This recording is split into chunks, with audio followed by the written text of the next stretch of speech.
Good morning and welcome to the Leadership in Insurance podcast. I'm your host, Alex Bond, and I'm very lucky today to be joined by Mauro, who is the founder of 180 Degrees Insurance. Mauro, good morning. How are you?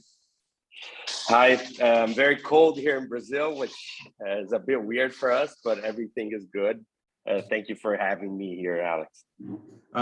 That's okay. I apologize if anyone's listening to this. There's something really strange going on with my camera and I keep disappearing like I'm in some sort of cheap sci-fi movie. So I'll try and fix that for you before we it's unnerving for you all. But before I kind of go into that, it's it'd be really great. I always do a terrible job of introducing my guests' businesses. So it'd be fantastic if you could kind of just introduce us to the kind of what the 180 Insurance business.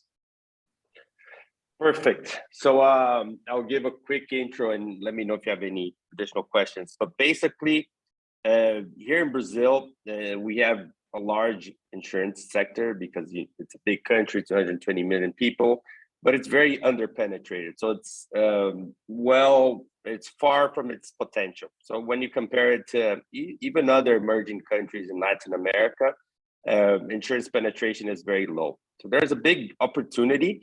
And historically, the insurance space here in Brazil, the regulator has been very conservative and very slow to allow for changes and innovation in the sector.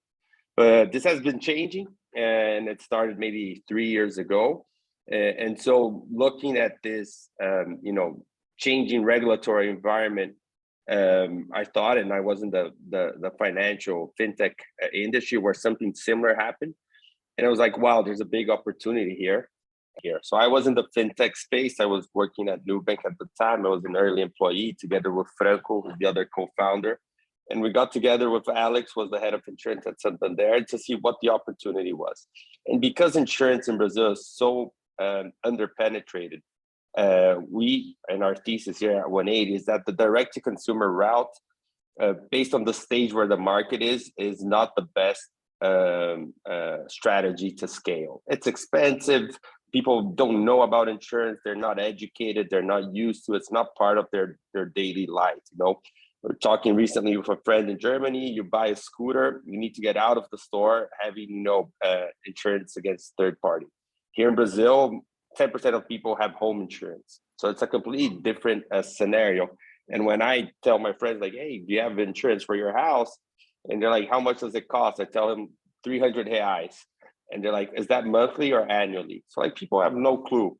So we think that the best opportunity is a B2B2C approach. So there's, tons of companies here in Brazil and you name the space in real estate, mobility, banking, with a great customer experience and having, solving all their clients' needs through the app. But then when it comes to insurance, it's just lagging. It's not there. And there's many reasons to it. Insurance, as it is everywhere, it's something very peculiar with a skill set that's very, not accessible maybe to people in other sectors. So what we offer is these companies that have a great relationship with their customers, that they can also sell insurance to enhance the relationship that they have with their customers. So say one of our big partners here is Loft, which is a big unicorn real estate marketplace. So what they did is, when you buy an apartment through their portal, you're offered a home insurance. So in our view, that's when people should be thinking about buying home insurance, where they're buying a new house. And then since people don't know the insurance companies that well, it's something far from them. Who's the best one? I don't know. But hey, I trust Loft. They have a high NPS. I had a great experience with them. And we built a product that we call, it's co-branded. So it's called Loft Insurance, powered by 180. We have the APIs with Loft. We integrate with the carriers. We do customer experience. We build marketing materials. We do claims management. So we do everything for Loft and allow them to sell insurance. And from their client's perspective, it's not like Loft is cross-selling just any third-party product. They feel like they're having something that adds to their experience with Loft. So that's why our big bet is the B2B2C, because we think people should be thinking about insurance, when they need it and they're offered the right product by someone they trust.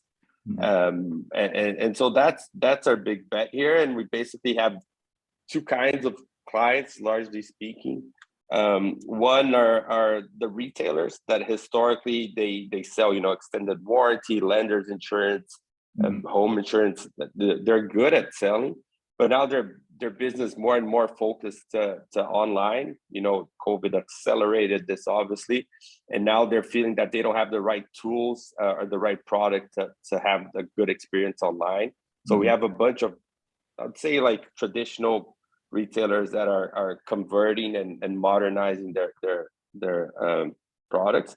And then we have tech companies or fast growing companies that don't know anything about insurance, and then we're kind of their insurance arm.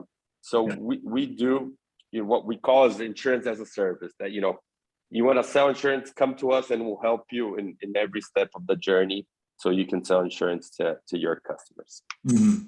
That's really helpful. Thank you for that. And God, there's so much to pick up. There's so much to sort of pick up there. So I'll try and pick up some things that sort of come to mind. I think it's really interesting because we've talked about embedded a lot on the podcast, and we've had different businesses offering kind of different versions, whether it's kind of a very comprehensive model like yours, or something that's kind of very specific, like monoline product. But something that I've always sort of discussed around embedded is that embedded insurance is quite often utilizing that brand loyalty that someone's already developed. And you gave a perfect example. Loft is a business that people know, so to buy insurance out of Loft. But it's interesting that because there's much less penetration, is that even more important? Because otherwise, if you're just trying to if you were selling insurance, even if you make it more convenient, in a market with lacking penetration, presumably you still wouldn't penetrate the market because people still don't buy it. Yeah, no, that's a great point. And I think that's where the challenge lies for us. Having the right product at the right time is part of the journey, right? It's you're halfway there. But then, you need the right incentives and you need education in order for the client to purchase that product. So it's even maybe like a bigger challenge than your traditional embedded, because having the home insurance there won't make that person know, oh, this is a good price, this is a good product, because they never bought it before. Maybe if they did, they had a bad experience. So we're seeing that, to your point, like that our partner, and that's how we call the channels that sell insurance, we call them partners. They need to be incentivized to sell insurance, because it's just having it there is usually not enough to have a conversion, because people don't know about it, right? So this goes to extended warranty. These goes to other insurance that the channel has to see that, hey, offering insurance is something that will differentiate my offering, that it's high margin for me, so I need to be willing to push this to my customer, and just having it is not enough. So even we have a good example of a client that obviously I won't name, that we had a good product, it was selling, but they were busy growing their business and they just couldn't focus in insurance. And so, yeah, we were selling, but it was much more reactive, and it was way below the potential for that specific product. And it was a product that was 40% cheaper than what a company would get elsewhere. And then the decision was that we took together with the partners, hey, let's come back to this maybe in 6-9 months when you guys are able to prioritize this, because just having it there is not enough to sell by itself. So I'd say it's an added challenge that, due to lack of how much people know about insurance, that you need to have a more active sales pitch in the process. Yeah, because it's really struck me that, because you think about if you were selling for an embedded solution in something like the UK, where I'm based, I'm gonna buy car insurance, home insurance, travel insurance, and I'm used to buying these things. So realistically, it's about, as long as you can embed it and make it convenient for me. If it's convenient and competitive, I'll buy it, and I don't need any other kind of no one needs to sell it to me. So you've got sort of added pressure. What has that meant in practical terms, if you look at your offering as opposed to embedded offerings in kind of other markets where there's more penetration for insurance? Is there something you do specifically differently? Does it just mean that relationship is different, so you have to choose your partners differently? Yeah, I'd say that the relationship is different, and because you need the partner to be to see insurance as something I need to push and put effort. So to your point here, like if you're in a marketplace and I just have, compare insurance prices here, obviously I'll get a conversion, but probably much lower than in the UK. But then maybe, if you get an email later pushing, hey, get your thing here, or if you haven't, go get your car and someone gives you a flyer. So it's a challenge, and I think to your point, like it makes us as a startup that you're always, your biggest challenge is time and where I focus. You also need to be sure that you're getting the right partners that are willing to put that effort and that see that insurance is something important in their business. So it's an added challenge to be doing insurance in Brazil. We like it because the economics make a lot of sense. So when I'm plugged in something that, again, using the example of Loft, I don't have a CAC, I don't have massive spending, especially in an environment like today. It's kind of, once it's set in, it starts working as kind of like something that's very stable. And then obviously when you do campaigns and you do something more, then yeah, you can have a CAC, but it's very targeted and you know exactly where your money is going. So we see like eventually, yeah, we can spend to acquire customers, but then it's going to be very targeted in an environment where we can easily measure how our spending is it making sense, or what's the best leverage we have here for conversion. Why is Brazil such a kind of underpenetrated market? Is it sort of, yeah, and I'm intrigued. I mean, I could guess, but I don't want to throw any terrible guesses out there. Why guess when you've got an expert on? But what's your take on why it's so underpenetrated? I think there's many reasons to it. I say for one, to start off, and this might be a bit controversial, maybe it's a bit cultural. The Brazilians are by nature optimistic. They think nothing's going to happen to them. It's always my neighbor, not to me. So I think there's this sense that, maybe culturally. Two, we don't have big natural disasters here in Brazil. So there's no hurricanes. Yeah, there's flooding, but it's not like something that's massive, tornadoes, earthquakes, you name it. So that's maybe not part. Maybe you had a house for 30 years, 50 years, and nothing never happened. And then I think there's something that's regulatory, plays a big role in two ways. One, that insurance in Brazil usually is not mandatory, which someone from a developed market might sound like insane.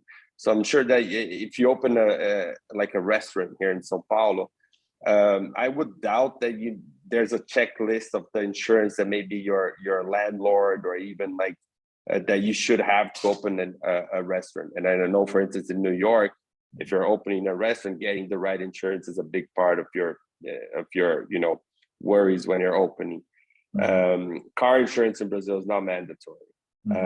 So there's very few insurance in Brazil that are mandatory. So I think that kind of plays a sense that people never feel like they need it.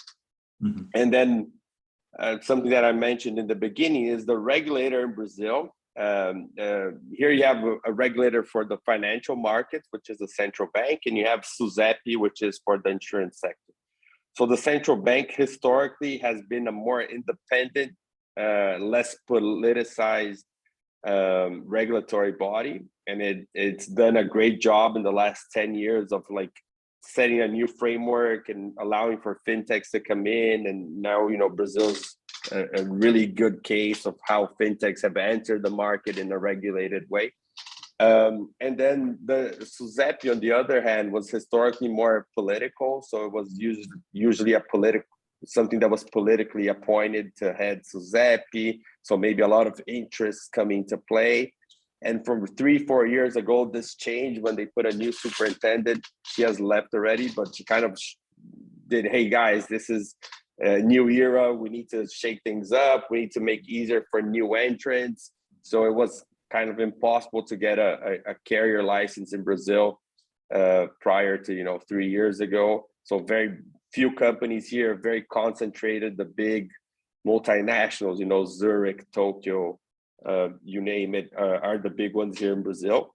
Mm-hmm. So I think the regulatory part also kind of made insurance be a bit behind where it should be and the level of service that people demand. So like a quick comparison I make is when I joined Nubank, and this was 2016, there was still a question as to, can you sign a proposal that you got a credit card through your phone?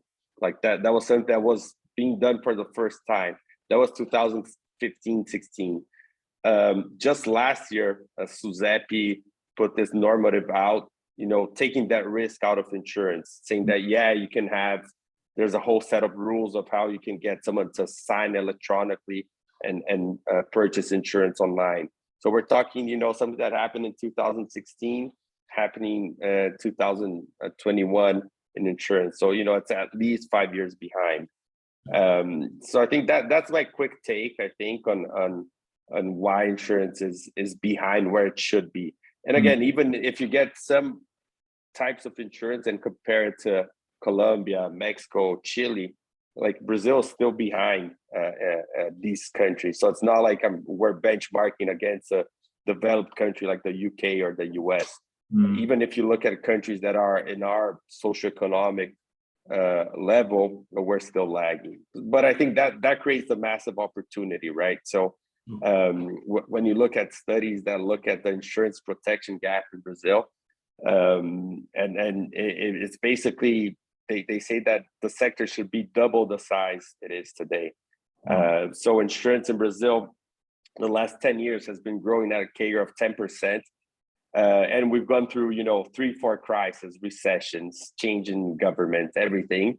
And it's kind of like a little clockwork, like every year growing. And I think just this first quarter it grew 14.5% compared to the previous year.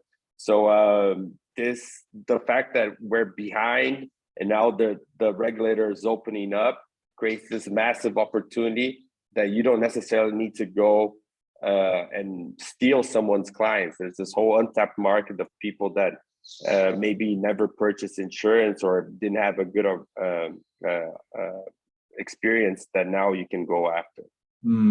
Yeah, I was kind of smiling there when you said that, because I took quite a skeptical view of I mean, Lloyd's is one specific market, but in insurance in the UK and or certainly British-based insurance companies, whether they're international insurers, there's always a conversation about only wanting new entrants that bring new customers. And reality is that's not what tends to happen. You tend to just launch a company and it just steals kind of other customers from other businesses, and it's not really growing the market. We're just redistributing who takes that income. So I wanted to ask you, as someone that's kind of obviously worked for in the fintech space more broadly prior to that, and this is my ignorance of the kind of sort of Brazilian market. Is the why now is always a question I ask for kind of entrepreneurs that come on the show, and the timing. Is the timing right because there's a sort of evolution of kind of the digital relationship people have with businesses in Brazil, which allows you to have this kind of partnership distribution model? Did that play into your thinking of kind of why now? And because I think there'll be a lot of people listening that are kind of US based or UK based that don't know so much about the kind of what's happening in that kind of marketplace. So yeah, I think that was a huge decision for me, especially coming from a different sector, and why insurance, why now? So my view was that, and there is this first wave of insurtechs in Brazil that came out in 2013, 14, at the same time as fintechs came out. And on one side, you had fintechs evolving and becoming unicorns and listing abroad and here in Brazil, a lot of success cases. And then you didn't have an insurance. And then my take on it is, you're entering a very regulated market. You need to have a regulator that's willing to play ball, right? And be willing to accept you. And that didn't happen in insurance in Brazil in 2013, 14. And on the other hand, I experienced a regulator that was very open. So at Nubank, we would be talking to the central bank, like really like a daily basis, different parts of the companies. And when we talk to our American investors, it's like you're talking to the central bank every day, like they're almost scared, it's not something you do in the US. And they're like, no, yeah, here, because they're trying to bring in competition and we're the poster child. So we look at the legislation, we say what we think should happen, and we go to talk to them. They're very open. They're here trying to understand their business. So we had this very open relationship and like what we needed. And then they also pulling telling us, hey, you shouldn't be doing this. And then now when I looked at insurance 2-3 years ago, I saw the same movement happening, hey, now you have a regulator that's willing to open the sector. And then when I talked to all the carriers in Brazil, and like I said, these are like 100-year-old companies, and they're obviously doing a good business in what they do. I'm like, hey, I don't think they're going to be the one disrupting the sector. They're just, slow because they're big organizations. So now you can, there's 2 successful sandboxes in Brazil that, I'd say 30 to 40 startups got in. We didn't, but I mean, that was huge. So there's a huge opportunity to, sell insurance products, not being a full-fledged carrier. And before, you would go to prison in Brazil if you're selling insurance and you're not a carrier. And then you have, I think last year there were 30 or 40 normatives coming out. And someone told me like, hey, in France, just to compare, there were like 4 normatives last year. So there's this huge catch-up that the regulator is doing. So when I looked at this, I'm like, wow, like I've seen this happen in fintech, in the financial space. And again, completely different dynamics and go-to-market strategy, and the direct-to-consumer there worked really well because financial products are very penetrated in Brazil. But I'm like, hey, here's this big regulated sector that, now's the time to go in. And the same way people said in the past, hey, you can't go against the big banks in Brazil. People were telling me, and still are, hey, you can't go against the big carriers in Brazil. Like they've been here for 50 years. They know what they're doing. I'm like, yeah, but the game changed, Today, people want to buy something quick on their phone and have their whole experience there. That's not what they're good in doing. Like we launched this insurance in Brazil. I think this is a good example. So in 2019, this normative came out in Brazil saying, hey, you can sell pay-per-use and intermittent insurance. So again, before that, it was you couldn't sell like insurance that's 1 hour, or the more you use your car, the more you're charged. And then this thing came out, and I was still at Nubank, and we were obviously looking and studying what to do in the insurance space. And then eventually Nubank launched a successful product. But we're like, hey, wow, now that this is possible in Brazil, there's going to be a ton of new products coming out that are short term and are very tailored. And then the first intermittent insurance was launched by 180 last year. So there was like between 2019, 2021, 0 products being launched in Brazil. And we did like the first 1 hour insurance that you're parking your car in one city in Brazil, and it's going to expand to other cities. You pay through your phone, your metered fare, and you for 49 cents, you add an insurance that protects your belongings inside the car against theft for that 1 hour.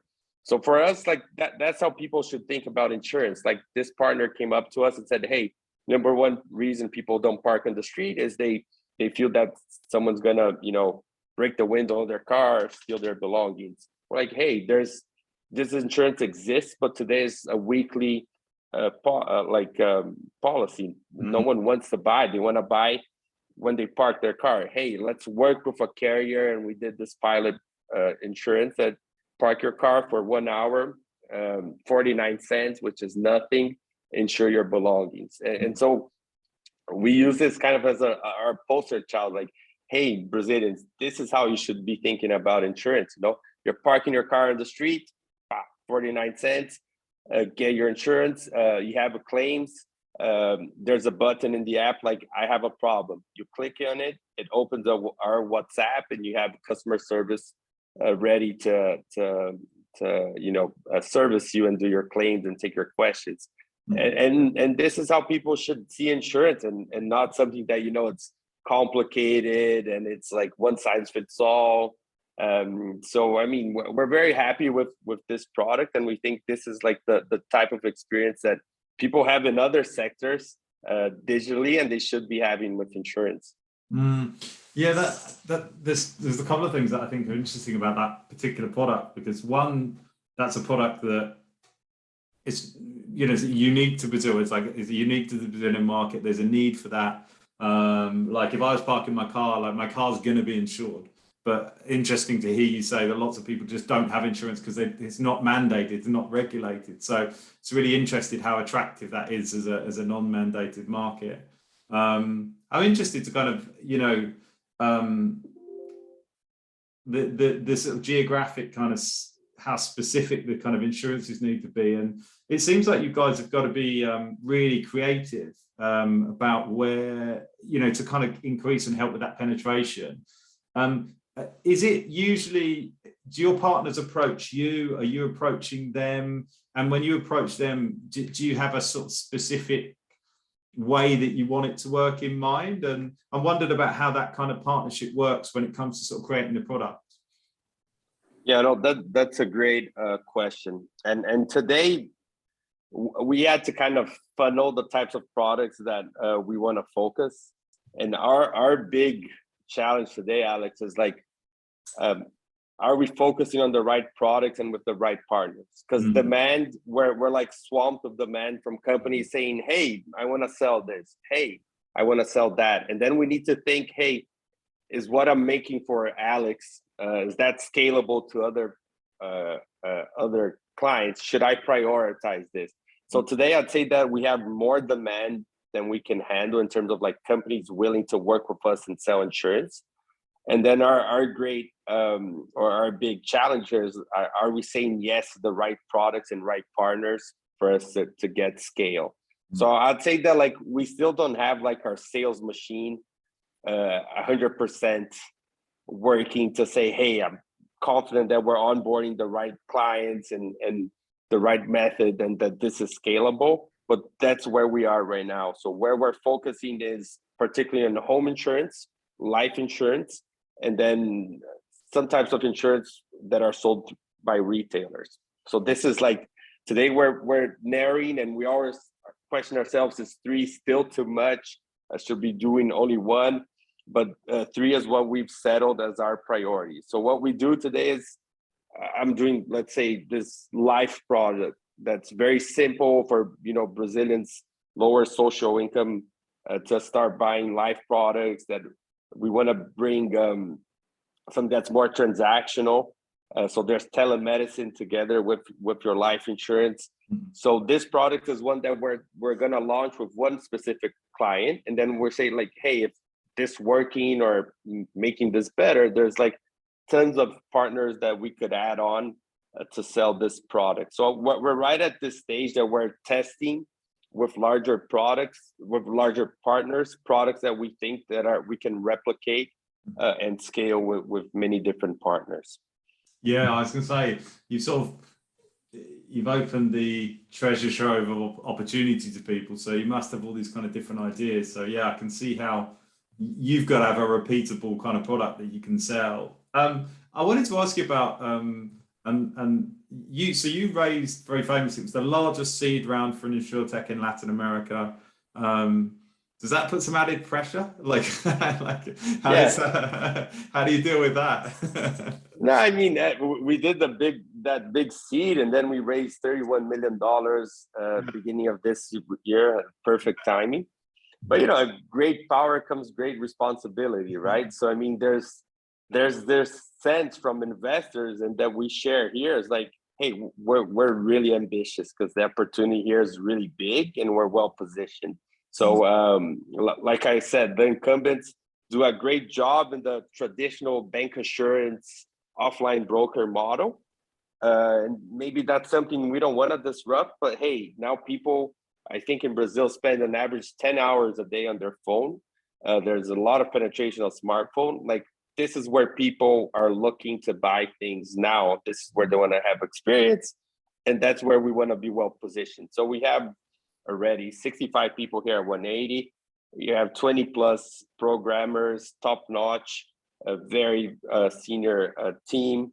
We have a lot of product team. We have people from insurance carriers who will say, hey, we're in a regulated sector. We need people that this, have seen this for a while. So we have this like very tech feel, but at the same time, hey, we need people from the sector. So we're building a very like strong team here. And the opportunity, like I said, is massive. Like, this market is growing 10% quarter on quarter. And it should double. And so we want to be that company that through the B2B2C model scales and really brings insurance closer to Brazilians. So our funding for our stage was big, but it's just because the opportunity is very big, and we felt we had to be well capitalized in order to take advantage of it. Yeah, no, that makes sense. It's just I'm someone that, yes, it's my company, but it's obviously always been bootstrapped, and there's always two sides when I hear people raising like good money. I'm like, wouldn't that be a nice problem to have? But then I'm also like, what a responsibility, and but it is always reflective of the upside. Taking it away from money, and I'm conscious of your time, so I'll probably make this potentially the last talking point. You have a manifesto, which is digital, diverse, and plural. I always want to know what these things kind of actually mean in practical terms, because otherwise you risk them being words that you have on the boardroom wall. What does that mean for you, digital, diverse, and plural? Well, that's a great question. And when my experience at Nubank was like, having a culture that's something that's just not what's written on the wall, it's how people act. Like, that's what's important. So when Alex Franco and I got together in our first week, we're like, hey, let's start putting something, and that was the output was the manifesto, like what we believe at this stage. And now we're actually beginning of June launching like our V2 internally after we had workshops, because now our leadership team now is 18 people, so it's not just what Alex, Mauro, and Franco wants. It's what do people feel is working at 180? What do we want to push forward? So we think that having a strong culture is going to be a big competitive advantage for us. So having our manifesto in the beginning, that's what was behind it. And now we're already in V2, and I'm sure it's going to be V3 before V5. And then the first word there is digital, and it might sound obvious for a tech company that you're doing something digital. But like I said, here in Brazil, people still think of insurance as something offline. Like, I'll call my broker and get my house insurance or my car insurance, and he'll email me 3 comparisons. That's how like insurance is sold in Brazil. So we're like, no, like we want to focus on having the best digital experience, even if that might sound kind of obvious coming from a tech company. And then diverse was also like the same realization we had, like, hey, we're starting this company. We're 3 white men in São Paulo. We obviously want to build a company that we're proud of, and building this company, it has to be diverse. And so today, I'd say that we're very proud on how diverse we are. We have, I don't have the numbers top of my head, but we have a lot of women in leadership positions at 180. We have a lot of diversity, ethnical here in Brazil. And we have this very open space, and we always score very highly on our be yourself, which is one of our values, that I can be whoever I want here at 180. So that's like in the beginning, we're like, okay, diverse is not something we're going to solve when we're 60, 100, 200 people. It's something that it's a priority. We want to be proud of 180. So it's something that was a big priority from day one. And then plural, is a bit of what I mentioned of having people with different backgrounds, and then coming from different experiences in life, so we always said we don't want people only from the insurance sector, because then we'll be building a new insurance company. And we don't want that. If we have people only from the tech company, then you're missing out on all this, really valuable piece of information that you can't read and learn about it, and that people who have been working in the sector know this. And so we want to have this, we say, plurality of styles and backgrounds. So, we have in one team something that worked 25 years at a carrier, working with someone, a product manager who was working at a retailer and is talking about insurance for the first time in their life. And we think this is great because, that's where you're going to have new things coming out. So that's kind of a quick explanation on those three words. And obviously we're very worried and want to make sure that, what's written in our manifesto, again, reflects on how people act on a day-to-day decisions they make. And we have, be clients. So, is the decision I'm taking the best thing for my clients? And so pushing a strong culture and agenda internally is I'd say one of the biggest priorities we have here at 180. Yeah, fantastic. No, I think it's so important that, and it's so refreshing, and it's one of the great things about speaking to so many entrepreneurial businesses. And I don't think if you'd had these conversations 20 years ago, people would have started with culture. And it's just so nice to hear that people were starting with culture, because once it's 100 people, 200 people, it's gone, right? You can't do anything about it. But if you build it right from the beginning, and it's so typical of most, you're sort of less than 2 years in, and you're looking at the version 2 already. So I completely, it's really interesting. Yeah, and I think that was a big advantage of that I had in working in a company where obviously I wasn't a founder, but I was part of seeing what worked. And now that I'm from an operator to a founder, I'm like, hey, this is something that really makes a difference. So so there's many things that we prioritize here at 180 that normally you would say hey, this is something you should be doing later. But we know that's important, and we're kind of doing that before. So it's a different way. And for instance, we have already 360 reviews on a biannual, because we're hey, people, no matter the stage of the company, people want feedback. They want to know how they're doing, and they want to give feedback on who's above them, who's below them. So we're hey, doesn't matter if we're not super high growth company, Series C, D, but people want to be recognized. That's a big thing in having psychological safety. So there's a lot of things that we do here at 180 that maybe are not obvious for the stage we are, but it's really a long-term game for us, and make these investments early on make a lot of sense. Yeah, no, I completely agree. Well, look, I think it's a fantastic place to end on, because that's a really positive message, and I think I could talk to you for another couple of hours about the market, and I think it's amazing the stuff that you guys have done, phenomenal kind of fundraising effort, and it's a really exciting market, because talking to people in where there's kind of there's such an opportunity for market penetration. Usually we're talking about how can we shift a load of buyers from one insurer to another insurer and take lumps out of that market. So it's really interesting to talk to you about the kind of specifically the Brazilian market. So Mauro, thank you so much for your time. I really appreciate you being a guest on the podcast.